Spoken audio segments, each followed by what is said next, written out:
Hi guys, ಎಲ್ರು ಹೇಗಿದ್ದೀರಾ? Welcome back to Kannada Voice. ನಾವು ಇವತ್ತು ನೋಡ್ತಾ ಇರೋದು 2024ರಲ್ಲಿ ಕ್ರೈಮ್ ಥ್ರಿಲ್ಲರ್ ಆಗಿ ಮಲಯಾಳಂ ನಲ್ಲಿ ರಿಲೀಸ್ ಆಗಿರುವಂತಹ ಮೂವಿ ಪನಿ. ಮೂವಿ ತುಂಬಾ ಇಂಟ್ರೆಸ್ಟಿಂಗ್ ಆಗಿರುತ್ತೆ. ಎಕ್ಸ್ಪ್ಲನೇಷನ್ ಇಷ್ಟ ಆದ್ರೆ ನನ್ನ ಚಾನಲ್ ಗೆ ಸಪೋರ್ಟ್ ಮಾಡೋದನ್ನ ಮಾತ್ರ ಮರಿಬೇಡಿ. ಮೂವಿಯ ಸ್ಟಾರ್ಟಿಂಗ್ ಸೀನ್ ನಲ್ಲಿ ಪೋಲಟನ್ ಅನ್ನೋ ವ್ಯಕ್ತಿಯ ಗ್ಯಾರೇಜ್ ಶಾಪ್ ಗೆ ಒಬ್ಬ ವ್ಯಕ್ತಿ ಪಂಚರ್ ಹಾಕಿಸ್ಲಿಕ್ಕೆ ಅಂತ ಬಂದಿರ್ತಾರೆ. ಆವಾಗ ಪೋಲಟನ್ ಇಲ್ಲಿ ಕೆಲಸ ಮಾಡುತ್ತಿರುವಂತಹ ಸಿಜುವೇಟನ್ ಮತ್ತು ಡಾನ್ ಸೆಬಾಸ್ಟಿಯನ್ ಗೆ ಪಂಚರ್ ಹಾಕಿಸ್ಕೊಡ್ಲಿಕ್ಕೆ ಹೇಳ್ತಾರೆ. ಆವಾಗ ಅವರು ಹೇಳ್ತಾರೆ, ನಾವೊಂದು ಕೆಲಸದ ವಿಷಯವಾಗಿ ಹೊರಗಡೆ ಹೋಗ್ತೀವಿ ಅಂತ ನಿಮಗೆ ಮೊದಲೇ ಹೇಳಿದೀವಿ. ಅದಲ್ಲದೆ 5 ದಿನ ರಜಾನು ಕೇಳಿದ್ದೀವಿ. ನಮಗೆ ಇವಾಗ ಪಂಚರ್ ಹಾಕಿಸ್ಕೊಡ್ಲಿಕ್ಕೆ ಟೈಮ್ ಇಲ್ಲ. ನಾವು ಇವಾಗ ಸಿಟಿ ಕಡೆ ಹೊರಡ್ತೀವಿ ಅಂತ ಹೇಳಿ ಇವರಿಬ್ರು ತಮ್ಮ ಬೈಕ್ ತಗೊಂಡು ಇಲ್ಲಿಂದ ಹೊರಟು ಹೋಗ್ತಾರೆ. ಮುಂದಿನ ಸೀನ್ ನಲ್ಲಿ ಒಂದು ಟೀ ಶಾಪ್ ಅನ್ನ ತೋರಿಸ್ತಾರೆ. ಈ ಶಾಪ್ ನಲ್ಲಿ ಒಂದು ಹುಡುಗಿಯನ್ನ ತೋರಿಸ್ತಾರೆ. ಇವಳು ಬೇರೆ ಯಾರು ಅಲ್ಲ, ನಾವು ನೋಡಿರುವಂತಹ ಡಾನ್ ಸೆಬಾಸ್ಟಿಯನ್ ನ ಗರ್ಲ್ ಫ್ರೆಂಡ್ ಆಗಿರ್ತಾಳೆ. ಇವಳು ಡಾನ್ ಸೆಬಾಸ್ಟಿಯನ್ ಗೆ ಕಾಲ್ ಮಾಡ್ತಿರ್ತಾಳೆ, ಆದ್ರೆ ಅವನು ಕಾಲ್ ರಿಸೀವ್ ಮಾಡ್ತಾ ಇರೋದಿಲ್ಲ.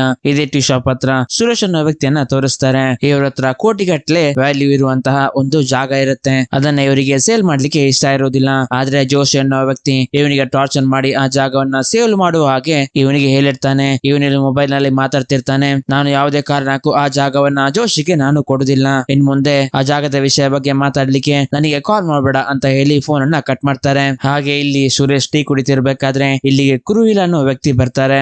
ಇವರು ಈ ಊರಿನ ದೊಡ್ಡ ಬಿಸ್ನೆಸ್ ಮ್ಯಾನ್ ಹಾಗೂ ಒಂದು ಗ್ಯಾಂಗ್ಸ್ಟರ್ ಲೀಡರ್ ಕೂಡ ಆಗಿರ್ತಾರೆ. ಇವರ ಜೊತೆ ಗಿರಿ ಕೂಡ ಪಾರ್ಟ್ನರ್ ಆಗಿರ್ತಾರೆ. ಗಿರಿ ಯಾರು ಅಂತಂದ್ರೆ ನಿಮಗೆ ಹೋಗ್ತಾ ಹೋಗ್ತಾ ಗೊತ್ತಾಗುತ್ತೆ. ಇಲ್ಲಿ ಸುರೇಶ್ ಕುರುವಿಲಾಗೆ ಹೇಳ್ತಿರ್ತಾರೆ, ನನ್ನ ಜಾಗದ ವಿಷಯದಲ್ಲಿ ಏನಾದೊಂದು ವ್ಯವಸ್ಥೆಯನ್ನ ಮಾಡಿ ಗಿರಿ ಹತ್ರ ಮಾತಾಡಿ ಅಂತ. ಅದಕ್ಕೆ ಕುರುವಿಲ ನಾನ್ ಮಾತಾಡ್ತೀನಿ ಅಂತ ಹೇಳ್ತಿರ್ತಾರೆ. ಇಲ್ಲಿಗೆ ಸೀನ್ ಕಟ್ ಆಗಿ ತ್ರಿಶೂರ್ನ ಕಮಿಷನರ್ ಆಫೀಸ್ ಅನ್ನ ತೋರಿಸ್ತಾರೆ. ಇಲ್ಲಿಗೆ ಕಮಿಷನರ್ ಆಗಿರುವಂತಹ ರಂಜಿತ್ ಅವರು ಎಂಟ್ರಿ ಆಗುತ್ತೆ. ಇಲ್ಲಿ ರಂಜಿತ್ ಎಲ್ಲಾ ಪೊಲೀಸ್ ಅಧಿಕಾರಿಗಳನ್ನ ಕರೆದು ಮೀಟಿಂಗ್ ನಲ್ಲಿ ಹೇಳ್ತಿರ್ತಾರೆ, ನಿನ್ನೆ ನನಗೆ ಮತ್ತು ಐಜಿಗೆ ಒಂದು ಮೀಟಿಂಗ್ ನಡೆಯಿತು. ಮೊದಲು ಟ್ರಿವೆಂಡ್ರಮ್ ಹಾಗೂ ಕೊಚ್ಚಿಯಲ್ಲಿ ತುಂಬಾ ಗ್ಯಾಂಗ್ಸ್ಟರ್ ಗಳು ಬೆಳೀತಿದ್ರು. ಆದ್ರೆ ಇವಾಗ ನಾವು ಕೇಳ್ತಿರುವಂತಹ ಎಲ್ಲಾ ಹೆಸರುಗಳು ನಮ್ಮ ತ್ರಿಶೂರಲ್ಲಿರುವವರು. ಯಾವುದೇ ರೌಡಿ ಆಗಿರ್ಲಿ ಅವರಿಗೆ ಪೊಲೀಸರ ಸಪೋರ್ಟ್ ಇಲ್ಲದೆ ಇಲ್ಲಿ ಯಾವ ಕೆಲಸನೂ ನಡೆಯಲ್ಲ.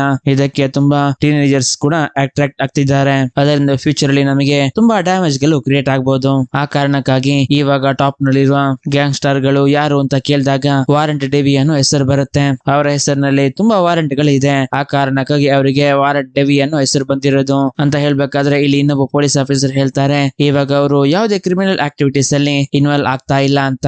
ಅವಾಗ ಇನ್ನೊಬ್ರು ಪೊಲೀಸ್ ಆಫೀಸರ್ ಹೇಳ್ತಾರೆ, ನಾವು ಅವರನ್ನು ನೋಡ್ಬೇಕಾದ್ರೆ ಅವರು ನಾರ್ಮಲ್ ವ್ಯಕ್ತಿಗೆ ಕಾಣಿಸ್ತಾರೆ, ಆದ್ರೆ ಒಳಗಿನಿಂದ ತುಂಬಾ ಡೀಲ್ ಗಳು ನಡೀತಾ ಇದೆ ಅಂತ ನಮಗೆ ಇನ್ಫಾರ್ಮೇಶನ್ ಇದೆ ಅಂತ ಹೇಳ್ತಾರೆ. ಇದರಲ್ಲಿ ಬರೀ ಡೆವಿ ಮಾತ್ರ ಅಲ್ಲ ಸರ್, ಅವ್ರದ್ದು ಟೀಮೇ ಇದೆ. ಅವ್ರಿಗೆ ಹೊರಗಿನಿಂದ ತುಂಬಾ ಸಪೋರ್ಟ್ ಕೂಡ ಇದೆ. ಅವ್ರ ಕೆಳಗೆ 4 ಜನ ಕೆಲಸವನ್ನು ಕೂಡ ಮಾಡ್ತಿರ್ತಾರೆ ಅಂತ ಹೇಳ್ಬೇಕಾದ್ರೆ ಕಮಿಷನರ್ ರಂಜಿತ್ ಹೇಳ್ತಾರೆ, ಏನ್ ಬೇಕಾದ್ರೂ ಆಗ್ಲಿ ನಮ್ಮ ಕೆಲಸವನ್ನು ನಾವು ಮಾಡ್ಲೇಬೇಕಲ್ವಾ ಅಂತ. ಇಲ್ಲಿ ಒಬ್ರು ಲೇಡಿ IPS ಅಧಿಕಾರಿಯನ್ನ ತೋರಿಸ್ತಾರೆ. ಇವಳ ಹೆಸರು ಕಲ್ಯಾಣಿ ಅಂತ.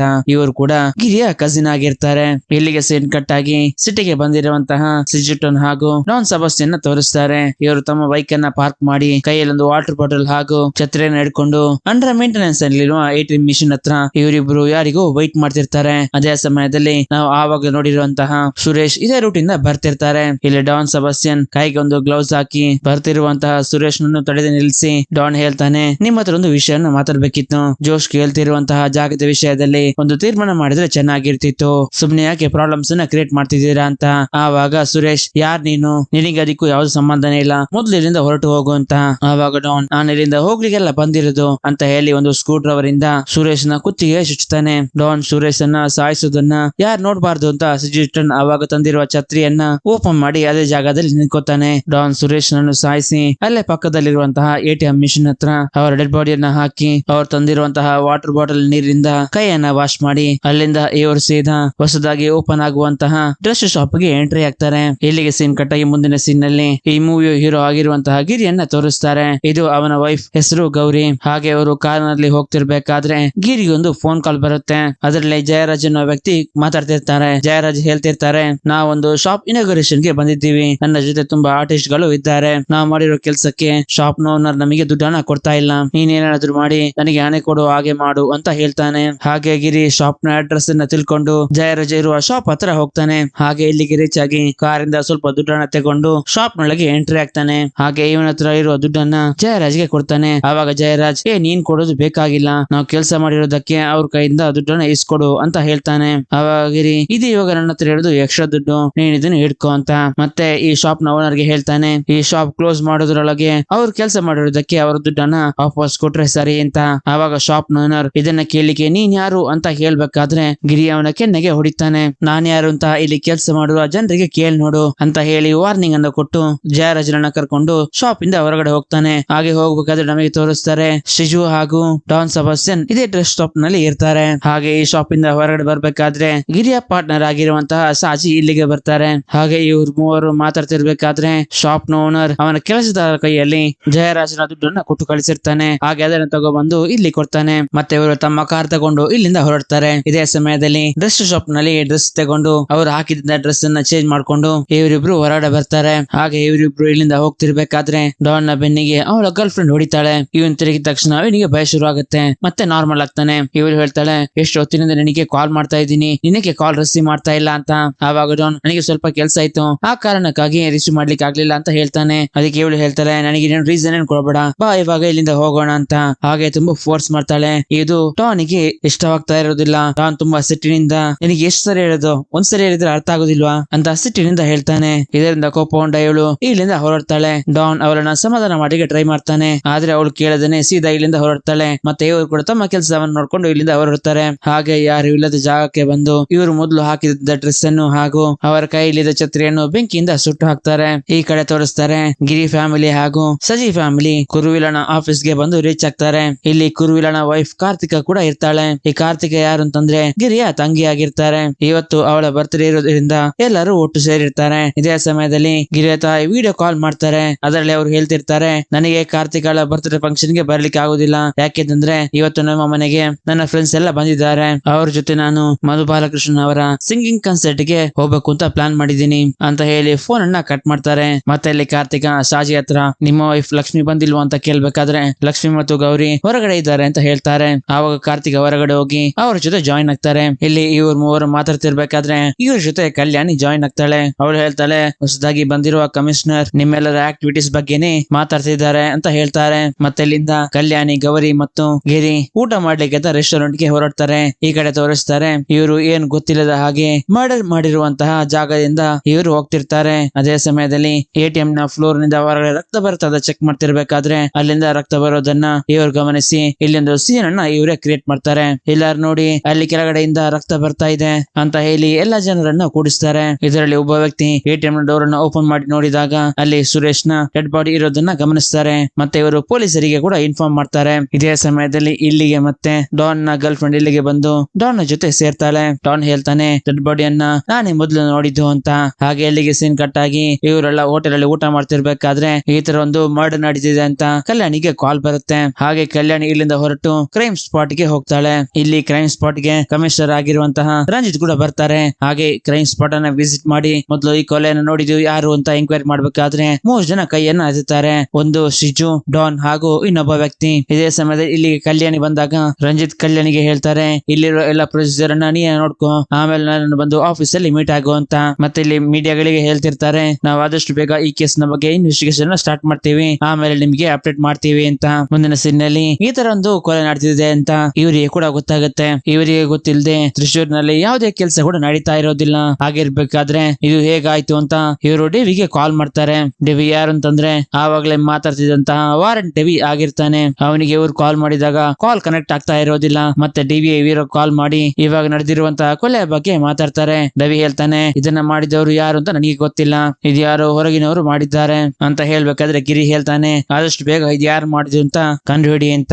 ಹಾಗೆ ಇಲ್ಲಿ ಕಾರಿನಲ್ಲಿ ಡೆವಿ ಜೊತೆ ಡೆವಿಯ ವೈಫ್ ಆಗಿರುವಂತಹ ಜಾಯಲನ್ನು ತೋರಿಸ್ತಾರೆ. ಇವರೆಲ್ಲ ಒಂದು ಮೀಟಿಂಗ್ ಅಂತ ಹೋಗ್ತಿರ್ತಾರೆ. ಹಾಗೆ ಇಲ್ಲಿ ಡೆವಿಯ ಆಫೀಸ್ ನಲ್ಲಿ ತೋರಿಸ್ತಾರೆ. ಇಲ್ಲಿ ಡೆವಿಗೆ ತುಂಬಾ ಹತ್ತಿರವಾಗಿರುವಂತಹ ಸುನಿ ಅನ್ನುವ ವ್ಯಕ್ತಿ ಡೆವಿ ಜೊತೆ ಸೆಟಲ್ಮೆಂಟ್ ಮಾತಾಡ್ಲಿಕ್ಕೆ ಬಂದಂತಹ ವ್ಯಕ್ತಿಗಳಿಗೆ ಎಲೆನೀರನ್ನ ತುಂಬಾ ಫೋರ್ಸ್ ಮಾಡಿ ಕೊಡ್ತಿರ್ತಾನೆ. ಹಾಗೆ ಭಯ ಕೂಡ ಪಡಿಸ್ತಿರ್ತಾನೆ. ಇದೇ ಸಮಯದಲ್ಲಿ ಇಲ್ಲಿಗೆ ಡೆವಿ ಬರ್ತಾನೆ. ಡೆವಿ ಅವರಿಗೆ ವಾರ್ನಿಂಗ್ ಕೊಡ್ತಾನೆ ನಿಮ್ಮಿಂದಾಗಿ ಒಬ್ರಿಗೆ ದುಡ್ಡಿನ ವಿಷಯದಲ್ಲಿ ತುಂಬಾ ಪ್ರಾಬ್ಲಮ್ ಆಗ್ತಾ ಇದೆ, ಅದನ್ನ ನೀವೇ ಸರಿ ಮಾಡ್ಬೇಕು. ಎಲ್ಲಾದ್ರೂ ನಾನು ಹೇಳಿರೋ ಹಾಗೆ ನಡ್ಕೊಳ್ಳಿಲ್ಲ ಅಂದ್ರೆ ಆಮೇಲೆ ನಾನ್ ಏನ್ ಮಾಡ್ತೀನೋ ನನಗೆ ಗೊತ್ತಿರೋದಿಲ್ಲ ಅಂತ ಅವರಿಗೆ ವಾರ್ನಿಂಗ್ ಕೊಡ್ತಾನೆ. ಇಲ್ಲಿ ಇವರು ರೆಸ್ಟೋರೆಂಟ್ ಅಲ್ಲಿ ಇರ್ಬೇಕಂದ್ರೆ ಡಾನ್ ನ ಗರ್ಲ್ ಫ್ರೆಂಡ್ ಹೇಳ್ತಾಳೆ ನೀವು ಆ ಕೊಲೆಗೆ ಸಾಕ್ಷಿಯಾಗಿ ಹೋಗ್ತಾ ಇರೋದು ನಿಮ್ಮ ಧೈರ್ಯವನ್ನ ಮೆಚ್ಚಬೇಕು ಅಂತ ಹೇಳ್ತಾಳೆ. ಆ ದೇವಳಿಗೆ ಗೊತ್ತಿಲ್ಲ ಆ ಕೊಲೆಯನ್ನ ಮಾಡಿರೋದು ಇವರೇ ಅಂತ. ಇದೇ ಸಮಯದಲ್ಲಿ ಡಾನ್ಗೆ ಕಮಿಷನರ್ ಆಫೀಸ್ ಇಂದ ಕಾಲ್ ಬರುತ್ತೆ, ನೀವು ಇವಾಗ್ಲೇ ಕಮಿಷನರ್ ಆಫೀಸ್ ಗೆ ಬರ್ಬೇಕು ಅಂತ. ಹಾಗೆ ಇವ್ರು ಕೂಡ ಇಲ್ಲಿಗೆ ಬರ್ತಾರೆ. ಇವ್ರ ಜೊತೆ ಇನ್ನೊಬ್ಬ ವ್ಯಕ್ತಿ ಕೂಡ ಸಾಕ್ಷಿಯಾಗಿ ಇರ್ತಾರೆ. ಇಲ್ಲಿ ಕಮಿಷನರ್ ರಂಜಿತ್ ಅವರಿಗೆ ನಿಮ್ಮ ಹೆಸರು, ನೀವು ಏನ್ ಮಾಡ್ತಿದ್ದೀರಾ ಅಂತ ಕೇಳಿದಾಗ ಅವರು ಅವರ ಹೆಸರು ಮತ್ತೆ ನಾವಿಬ್ರು ಒಟ್ಟಿಗೆ ಮೆಕ್ಯಾನಿಕ್ ಶಾಪ್ ಅಲ್ಲಿ ಮೆಕ್ಯಾನಿಕ್ ಆಗಿ ಕೆಲಸ ಮಾಡ್ತಿದ್ದೀವಿ ಅಂತ ಹೇಳ್ತಾರೆ. ಇನ್ನೊಬ್ಬ ವ್ಯಕ್ತಿ ನನ್ನ ಹೆಸರು ಸುಲೋಚನ ಸುಲೋಚನ್, ನಾನು ಮೊದಲು ಮಿಲಿಟರಿ ಇದ್ದೆ, ಇವಾಗ ಇಲ್ಲಿ ಸೆಕ್ಯೂರಿಟಿ ಕೆಲಸ ಮಾಡ್ತಾ ಇದ್ದೀನಿ ಅಂತ ಹೇಳ್ತಾರೆ. ರಂಜಿತ್ ಇವರ ಡೀಟೇಲ್ಸ್ ಎಲ್ಲ ತಗೊಂಡು ಇಲ್ಲಿಂದ ಕಳಿಸ್ತಾನೆ. ಹೊರಗಡೆ ಬಂದ ಡಾನ್ಗೆ ಸುರೇಶ್ ಅನ್ನ ಹತ್ಯೆ ಮಾಡ್ಲಿಕ್ಕೆ ಕೊಟೇಶನ್ ಕೊಟ್ಟಿರೋ ಒಂದು ಕಾಲ್ ಬರುತ್ತೆ. ನಿಮಗೆ ಹಣವನ್ನ ಎಲ್ಲಿ ಕೊಡ್ಬೇಕು ಅಂತ.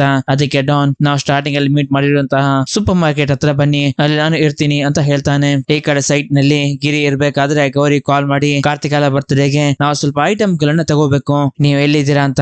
ಅದಕ್ಕೆ ಗಿರಿ, ನಾನ್ ಸೈಟ್ ನಲ್ಲಿ ಇದ್ದೀನಿ, ನೀನು ಆ ಸೂಪರ್ ಮಾರ್ಕೆಟ್ ಗೆ ಬಾ, ನಾನು ಅಲ್ಲಿಗೆ ಬರ್ತೀನಿ ಅಂತ ಹೇಳಿ ಫೋನ್ ಅನ್ನ ಕಟ್ ಮಾಡ್ತಾನೆ. ಈ ಕಡೆ ಇವರು ಹಣಕ್ಕೋಸ್ಕರ ಇಲ್ಲಿ ವೇಟ್ ಮಾಡ್ತಿರ್ಬೇಕಾದ್ರೆ 10 ಲಕ್ಷ ಹಣದಿಂದ ಏನೇನ್ ಮಾಡ್ಬೇಕು ಅಂತ ಇವರು ಡಿಸ್ಕಸ್ ಮಾಡ್ತಿರ್ತಾರೆ. ಇದೇ ಸಮಯದಲ್ಲಿ ಇದೇ ಸೂಪರ್ ಮಾರ್ಕೆಟ್ ಗೆ ಗೌರಿ ಬರ್ತಾಳೆ. ಗೌರಿ ಸೂಪರ್ ಮಾರ್ಕೆಟ್ ಹೋಗ್ತಿರೋದನ್ನ ನೋಡಿ, ಅವಳ ಸೌಂದರ್ಯವನ್ನ ನೋಡಿ ಡಾನ್ಗೆ ಅವಳ ಮೇಲೆ ಆಸೆ ಹುಟ್ಟುತ್ತೆ. ಹಾಗೆ ಸೂಪರ್ ಮಾರ್ಕೆಟ್ ಒಳಗಡೆ ಹೋಗ್ಬೇಕಾದ್ರೆ ಅವಳನ್ನೇ ಫಾಲೋ ಮಾಡ್ಕೊಂಡು ಡಾನ್ ಕೂಡ ಹೋಗ್ತಾನೆ. ಹಾಗೆ ಗೌರಿ ಗ್ರೋಸರಿ ಐಟಮ್ ಗಳನ್ನ ನೋಡ್ತಿರ್ಬೇಕಾದ್ರೆ ಡಾನ್ ಅವಳ ಹೊಟ್ಟೆಯನ್ನ ಮುಟ್ಕೊಂಡು ಹೋಗ್ತಾನೆ. ಇದರಿಂದ ಸಿಟ್ಟಿಗೆದ್ದ ಗೌರಿ ಡಾನ್ ನ ಕೆನ್ನೆಗೆ ಹೊಡಿತಾಳೆ. ಮತ್ತೆ ಡಾನ್ ಕೂಡ ಸಾರಿ ಸಾರಿ ಸಾರಿ ಅಂತ ಹೇಳ್ತಿರ್ತಾನೆ. ಗೌರಿಗೆ ಇಲ್ಲಿ ಅನ್ಕಂಫರ್ಟಬಲ್ ಆಗಿರೋ ಕಾರಣ ಇಲ್ಲಿಂದ ವಾಪಸ್ ಹೋಗ್ತಿರ್ಬೇಕಾದ್ರೆ ಇಲ್ಲಿಗೆ ಗಿರಿ ಬರ್ತಾನೆ. ಗಿರಿ ಅವಳಿಗೆ ಏನಾಯ್ತು, ಗ್ರೋಸರಿ ಐಟಮ್ ಗಳನ್ನ ಪರ್ಚೇಸ್ ಮಾಡಿದಂತ ಕೇಳ್ಬೇಕಾದ್ರೆ ಇವಳ ಬಿಹೇವಿಯರ್ ಚೇಂಜ್ ಆಗಿರೋದನ್ನ ಗಿರಿ ಗಮನಿಸ್ತಾನೆ. ಗಿರಿ ಏನಾಯ್ತು ಅಂತ ಕೇಳಿದಾಗ ಇವಳು ಸ್ಟಾರ್ಟಿಂಗ್ ಅಲ್ಲಿ ಏನಿಲ್ಲ ಅಂತ ಹೇಳ್ತಿರ್ತಾಳೆ. ಮತ್ತೆ ಗಿರಿ ತುಂಬಾ ಫೋರ್ಸ್ ಮಾಡಿ ಕೇಳಿದಾಗ ಡಾನ್ ನ ತೋರಿಸಿ ಅವನ ಹತ್ರ ಮಿಸ್ಬಿಹೇವ್ ಮಾಡ್ಲಿಕ್ಕೆ ಟ್ರೈ ಮಾಡ್ದ ಅಂತ ಹೇಳ್ತಾಳೆ. ಇದನ್ನ ಸಿಟ್ಟಿಗೆದ್ದ ಗಿರಿ ಡಾನ್ ಗೆ ಹೊಡಿತಾನೆ. ಡಾನ್ ಗೆ ಹೊಡಿತಿರೋದನ್ನ ನೋಡಿದ ಶಿಜು ಕೂಡ ಇಲ್ಲಿಗೆ ಬಂದಾಗ ಶಿಜುಗೆ ಕೂಡ ಗಿರಿ ಹೊಡಿತಾನೆ. ಹಾಗೆ ಇಬ್ರಿಗೂ ಸರಿಯಾಗಿ ಹೊಡಿತಾನೆ. ಮತ್ತೆ ಗೌರಿಯನ್ನ ಕರ್ಕೊಂಡು ಇಲ್ಲಿಂದ ಹೊರಟು ಹೋಗ್ತಾನೆ. ಅವತ್ತಿನ ದಿನ ರಾತ್ರಿ ಗಿರಿಯ ತಂಗಿ ಆಗಿರುವಂತಹ ಕಾರ್ತಿಕಲ ಬರ್ತ್ಡೇ ಸೆಲೆಬ್ರೇಷನ್ ಗೆ ಜಾಯಿನ್ ಆಗ್ತಾರೆ. ಹಾಗೆ ಇಲ್ಲಿ ಇವರು ತುಂಬಾ ಎಂಜಾಯ್ ಕೂಡ ಮಾಡ್ತಾರೆ. ಇವರು ಸೆಲೆಬ್ರೇಷನ್ ಎಲ್ಲ ಮುಗಿಸ್ಕೊಂಡು ಇಲ್ಲಿಂದ ಹೋಗ್ತಿರ್ಬೇಕಾದ್ರೆ ಇವರು ಕೆಲವು ವಿಷಯಗಳನ್ನ ಮಾತಾಡ್ಲಿಕ್ಕೆ ಶುರು ಮಾಡ್ತಾರೆ. ಇವರು ಇಲ್ಲಿ ಮಾತಾಡ್ತಿರ್ಬೇಕಾದ್ರೆ ನಮಗೆ ಗೊತ್ತಾಗ್ತಿರೋ ವಿಷಯ ಏನಂತಂದ್ರೆ ಇವರು ಒಬ್ರಿಗೊಬ್ರು ಪರಸ್ಪರ ಪ್ರೀತಿ ಮಾಡಿ ಮದುವೆ ಆಗಿರೋದು. ಹಾಗೆ ಹಳೆಯ ಕಾಲದ ನೆನಪುಗಳನ್ನೆಲ್ಲ ಇಲ್ಲಿ ಮಾತಾಡ್ತಾ ತುಂಬಾ ಹ್ಯಾಪಿಯಾಗಿ ಮನೆಯನ್ನು ಕೂಡ ಸೇರ್ತಾರೆ. ಮುಂದಿನ ದಿನ ಸತ್ತು ಹೋಗಿರುವಂತಹ ಸುರೇಶ್ ಅವರ ಅಂತ್ಯ ಸಂಸ್ಕಾರವನ್ನ ತೋರಿಸ್ತಾರೆ. ಸುರೇಶ್ಗೆ ಒಬ್ಬ ಅಣ್ಣ ಮಾತ್ರ ಇರ್ತಾನೆ. ಸುರೇಶ್ಗೆ ಮದುವೆ ಆಗಿರೋದಿಲ್ಲ. ಸುರೇಶ್ ನನಗೆ ಮದುವೆ ಆಗಿ ಇಬ್ರು ಮಕ್ಕಳು ಇರ್ತಾರೆ. ಅವರ ಮೂಲಕನೇ ಇವಾಗ ಅಂತ್ಯ ಸಂಸ್ಕಾರ ಪೂಜೆಯನ್ನ ನಡೆಸ್ತಿರ್ತಾರೆ. ಇದೇ ಸಮಯದಲ್ಲಿ ಇಲ್ಲಿಗೆ ಗಿರಿ ಮತ್ತು ಅವನ ಜೊತೆಗಿರೋರು ಎಲ್ಲರೂ ಇಲ್ಲಿಗೆ ಬರ್ತಾರೆ. ಯಾಕೆಂತಂದ್ರೆ ಸುರೇಶ್ ಅನ್ನೋ ವ್ಯಕ್ತಿ ಇವರಿಗೆ ಪರಿಚಯ ಇರುವ ವ್ಯಕ್ತಿ ಕೂಡ ಆಗಿರ್ತಾರೆ. ಹಾಗೆ ಇಲ್ಲಿಗೆ ಬಂದು ವಾಪಸ್ ಆಗ್ತಿರ್ಬೇಕಾದ್ರೆ ಇಲ್ಲಿ ಜೋಶಿಯನ್ನ ನೋಡ್ತಾರೆ. ಹಾಗೆ ಅವನನ್ನ ಕಾರಲ್ಲಿ ಕೂಲರಿಸಿಕೊಂಡು ಇಲ್ಲಿಂದ ಹೋಗ್ಲಿಕ್ಕೆ ಶುರು ಮಾಡ್ತಾರೆ. ಇಲ್ಲಿ ಡೆವಿ ಜೋಶಿಗೆ ಹೇಳ್ತಾನೆ, ಸುರೇಶ್ ಅವ್ರನ್ನ ಕೊಲೆ ಮಾಡಿಸಿರೋದು ನೀನಂತ ಎಲ್ಲರೂ ಹೇಳ್ತಿದ್ದಾರೆ, ಅದು ನಿಜಾನ ಅಂತ ಕೇಳ್ಬೇಕಾದ್ರೆ ಜೋಶಿ ಹೇಳ್ತಾನೆ, ನನಗೆ ಅದಕ್ಕೂ ಯಾವ ಸಂಬಂಧನೂ ಇಲ್ಲ. ನನಗೂ ಅವರಿಗೂ ಜಾಗದ ವಿಷಯದಲ್ಲಿ ಮಾತುಕತೆ ನಡೆದಿರೋದು ಹೌದು, ಆದ್ರೆ ಇವಾಗ ನಡೆದಿರೋ ವಿಷಯಕ್ಕೆ ನನಗೆ ಯಾವುದೇ ಸಂಬಂಧ ಇಲ್ಲ ಅಂತ ಹೇಳ್ತಾನೆ. ಆವಾಗ ಡೆವಿ ಹೇಳ್ತಾನೆ, ನಾವು ಮತ್ತು ಪೊಲೀಸರು ಆ ಕೇಸ್ ನ ಹಿಂದೆನೆ ಇದ್ದೀವಿ. ಎಲ್ಲಾದ್ರೂ ಆ ಕೇಸ್ ನ ಹಿಂದೆ ನಿನ್ನ ಕೈವಾಡ ಇದೆ ಅಂತ ಗೊತ್ತಾದ್ರೆ ಇನ್ನೊಂದ್ಸರಿ ನಾನು ಮತ್ತು ನೀನು ಮೀಟ್ ಆಗೋ ಪರಿಸ್ಥಿತಿ ಬಂದ್ರು ಬರ್ಬೋದು. ಇನ್ಮುಂದೆ ಯಾವ್ದೋ ಕಾರಣಕ್ಕೂ ಆ ಜಾಗದ ವಿಷಯಕ್ಕೆ ಹೋಗ್ಬೇಡ ಅಂತ ಹೇಳಿ ಇವರನ್ನ ಕಾರಿಂದ ಇಳಿಸಿ ಇವರು ಮುಂದೆ ಹೋಗ್ತಾರೆ. ಮುಂದಿನ ಸೀನ್ ನಲ್ಲಿ ಇವರೊಬ್ಬರನ್ನ ಹಾಸ್ಪಿಟಲ್ ನಲ್ಲಿ ತೋರಿಸ್ತಾರೆ. ಗಿರಿ ಹೊಡೆದಿರೋ ಕಾರಣ ಇವರಿಗೆ ತುಂಬಾ ಏಟ್ ಕೂಡ ಆಗಿರುತ್ತೆ. ಇದೇ ಸಮಯದಲ್ಲಿ ಸುರೇಶ್ ಅವರನ್ನ ಸಾಯಿಸ್ಲಿಕ್ಕೆ ಹೇಳಿದ ಇಬ್ಬರು ವ್ಯಕ್ತಿಗಳು ಇಲ್ಲಿಗೆ ಬರ್ತಾರೆ. ಈ ಇಬ್ಬರು ವ್ಯಕ್ತಿಗಳು ಯಾರು ಅಂತಂದ್ರೆ ಸುರೇಶ್ ನ ಅಣ್ಣನ ಮಕ್ಕಳಾಗಿರ್ತಾರೆ. ಸುರೇಶ್ ನ ಹೆಸರಿನಲ್ಲಿರುವ ಎಲ್ಲಾ ಪ್ರಾಪರ್ಟಿಗಳನ್ನ ಇವರ ತಂದೆ ಹೆಸರಿನಲ್ಲಿ ಮಾಡಿಸ್ಲಿಕ್ಕೆ ಆಗಿರುತ್ತೆ. ಈ ತರ ಒಂದು ಪ್ಲಾನ್ ಮಾಡಿರ್ತಾರೆ. ಇವರಿಬ್ಬರನ್ನ ನೋಡಿ ಏನಾಯ್ತು ನಿಮಗೆ ಅಂತ ಕೇಳಿದಾಗ ನಮಗೊಂದು ಚಿಕ್ಕ ಆಕ್ಸಿಡೆಂಟ್ ಆಯ್ತು ಅಂತ. ಹಾಗೆ ಅವರು ತಂದಿದ್ದಂತಹ 10 ಲಕ್ಷವನ್ನ ಅವರ ಕೈಗೆ ಕೊಟ್ಟು ಇಲ್ಲಿಂದ ಅವರು ಹೊರಟು ಹೋಗ್ತಾರೆ. ಗಿರಿ ಇವರಿಗೆ ಎಲ್ಲರ ಮುಂದೆ ಹೊರಟಿರೋದು ಇವರಿಗೆ ಅವಮಾನವಾಗಿರೋ ಕಾರಣ ಗಿರಿಗೆ ಏನಾದ್ರು ಮಾಡ್ಬೇಕು ಅಂತ ಇವರಿಬ್ರು ಸೇರಿ ಪ್ಲಾನ್ ಮಾಡ್ತಾರೆ. ಹಾಗೆ ಹೇಳಿದ ಡಿಸ್ಚಾರ್ಜ್ ಆಗಿ ಗಿರಿಯ ಮನೆಯನ್ನ ನೋಟಿಸ್ ಮಾಡ್ಲಿಕ್ಕೆ ಶುರು ಮಾಡ್ತಾರೆ. ಮನೆಯಲ್ಲಿ ಯಾರು ಹೋಗ್ತಿದ್ದಾರೆ ಯಾರು ಬರ್ತಿದ್ದಾರೆ ಅಂತ ತಿಳ್ಕೊತಾರೆ. ಹಾಗೆ ಅವತ್ತಿನ ದಿನ ರಾತ್ರಿ ಇಬ್ರು ಮನೆ ಒಳಗೆ ಎಂಟ್ರಿ ಆಗ್ತಾರೆ. ಇಲ್ಲಿ ಗೌರಿ ಮೊಬೈಲ್ ನಲ್ಲಿ ಗಿರಿ ಜೊತೆ ಮಾತಾಡ್ತಿರ್ಬೇಕಾದ್ರೆ ನಮಗೆ ಗೊತ್ತಾಗುತ್ತೆ ಗಿರಿ ಜಾಗದ ವಿಷಯವಾಗಿ ಹೊರಗಡೆ ಹೋಗಿದ್ದಾರೆ ಅಂತ. ಇದೇ ಸಮಯದಲ್ಲಿ ಇಲ್ಲಿ ಬಾಟಲ್ ಹೊಡೆಯುವ ಶಬ್ದ ಕೇಳಿಸುತ್ತೆ. ಗೌರಿ ಒಂದು ನೋಡ್ಬೇಕಾದ್ರೆ ಇವರಿಬ್ರು ಮನೆ ಒಳಗೆ ಬಂದಿರೋದನ್ನ ನೋಡಿ ಇವಳಿಗೆ ಶಾಕ್ ಆಗುತ್ತೆ. ಹಾಗೆ ಅವಳು ಸಹಾಯಕ್ಕೆ ಮನೆಯಲ್ಲಿ ಕೆಲಸ ಮಾಡುವವರನ್ನ ಕರೀತಾರೆ. ಹಾಗೆ ಇವರು ಬರ್ಬೇಕಾದ್ರೆ ಅವರನ್ನ ವಾಶ್ರೂಮ್ ನಲ್ಲಿ ಲಾಕ್ ಮಾಡಿ ಇಲ್ಲಿಗೆ ಬಂದಿರ್ತಾರೆ. ಇವಳು ಬಾಯದಿಂದ ಹೋಗಿ ರೂಮ್ ನ ಡೋರ್ ಅನ್ನು ಲಾಕ್ ಮಾಡ್ಲಿಕ್ಕೆ ನೋಡ್ಬೇಕಾದ್ರೆ ಆ ರೂಮಿಗೆ ಬಂದ ಇವರನ್ನ ಕಟ್ಟಿ ಹಾಕಿ ಇವಳ ಜೊತೆ ಕೆಟ್ಟದಾಗಿ ನಡ್ಕೊಳ್ಳಿಕ್ಕೆ ಶುರು ಮಾಡ್ತಾರೆ. ಹಾಗೆ ಅವರನ್ನ ರೇಪ್ ಕೂಡ ಮಾಡ್ತಾರೆ. ಇದನ್ನೆಲ್ಲ ಶಿಜು ಮೊಬೈಲ್ ನಲ್ಲಿ ರೆಕಾರ್ಡ್ ಕೂಡ ಮಾಡ್ತಿರ್ತಾನೆ. ಈ ವಿಷಯ ಗೊತ್ತಾಗಿ ಗಿರಿ ಅವನ ಜಾಗದ ವಿಷಯವನ್ನೆಲ್ಲ ಅಲ್ಲೇ ಬಿಟ್ಟು ಮನೆ ಕಡೆ ಬರ್ತಿರೋದನ್ನ ನಮಗೆ ತೋರಿಸ್ತಾರೆ. ಹಾಗೆ ಮನೆಗೆ ಬಂದ ಮೇಲೆ ಗೌರಿನ ನೋಡ್ಬೇಕಾದ್ರೆ ಅವಳು ಅಲ್ತಾ ಮಲ್ಗಿರೋದನ್ನ ನೋಡಿ ಇವನಿಗೆ ಕೂಡ ಬೇಜಾರಾಗಿ ರೂಮ್ ನ ಒಳಗೆ ಹೋಗಿ ಅಲ್ಲಿಕ್ಕೆ ಶುರು ಮಾಡ್ತಾನೆ. ಇದೇ ಸಮಯದಲ್ಲಿ ಗಿರಿಯ ತಾಯಿ ಇಲ್ಲಿಗೆ ಬರ್ತಾರೆ. ಗಿರಿಯ ಫ್ರೆಂಡ್ಸ್ ಹತ್ರ ಯಾರ ಈ ತರ ಮಾಡಿದ್ವಿ ಅಂತ ಅವ್ರ ತಾಯಿ ಕೇಳಿದಾಗ ನಿನ್ನೆ ಸೂಪರ್ ಮಾರ್ಕೆಟ್ ಅಲ್ಲಿ ಇಬ್ರು ಜೊತೆ ಜಗಳವಾಯ್ತಂತೆ, ಅವ್ರು ಈ ತರ ಮಾಡಿದ್ದಾರೆ ಅಂತ ಗೌರಿ ಹೇಳ್ತಿದ್ದಾಳೆ ಅಂತ ಹೇಳ್ತಾರೆ. ಮತ್ತೆ ಗೌರಿ ಹತ್ರ ಹೋಗಿ ಅವರಿಗೆ ಸಮಾಧಾನ ಮಾಡ್ಲಿಕ್ಕೆ ಇವರು ಶುರು ಮಾಡ್ತಾರೆ. ಇವರು ಹೇಳ್ತಾರೆ, ನಮ್ಮ ಪರ್ಮಿಷನ್ ಇಲ್ದೆ ನಮ್ಮ ಮೇಲೆ ಬೇರೆ ಯಾರಾದ್ರೂ ಒಬ್ರು ನಮ್ಮ ಮೇಲೆ ಕೈಯನ್ನ ಇಟ್ರೆ ಅದನ್ನ ಸಹಿಸ್ಕೊಳ್ಲಿಕ್ಕೆ ಹುಡುಗಿರಿಗೆ ತುಂಬಾ ಕಷ್ಟ.